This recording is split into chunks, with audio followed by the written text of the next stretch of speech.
Hüznü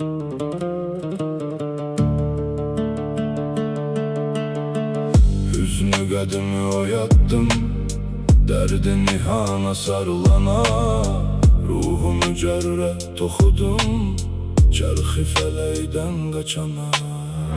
Hüznü qədimi töktüm, ağrıyı sinəyə bürünənə, gizli yaraları açdım, zülməti qeybdə görünənə. Sirri fənanı pıçıldadım, lalı sükutla danışana, ömür gübarını sovurdum, çərxi zamanla barışana. Sönməz alovlar qaladım, ruhu həzini yandırana, qədim ağrını oyatdım, gözdən qan axıdana. Əzəli qisməti yazdım, sonuncu nəfəsdə anlayana, lalı fəğanı eşitdim, içdən içə səssiz yanana.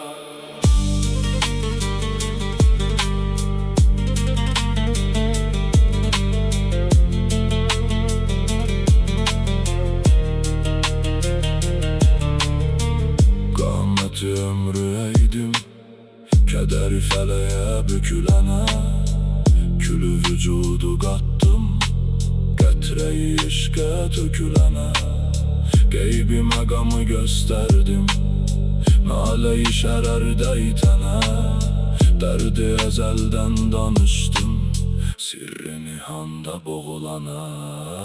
Sönməz alovlar qaladım, ruhu həzin yandırana, qədim ağrını oyatdım, gözdən qan axıdana.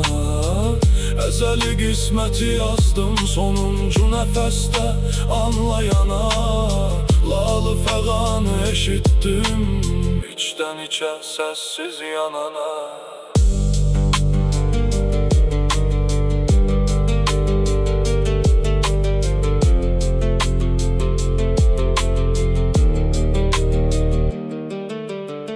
Vəsli məcazı yıxdım, bəhri fənada boğulana, kölgəyi yahı hopdurdum, zülməti ruhda doğulana. Lalı sükutu qırdım, sirri kəlamla susana. Bütün daşları dindirdim, ağrı sinədə duyana, sonuncu sözümü verdim, sirri qədimlə oyanana.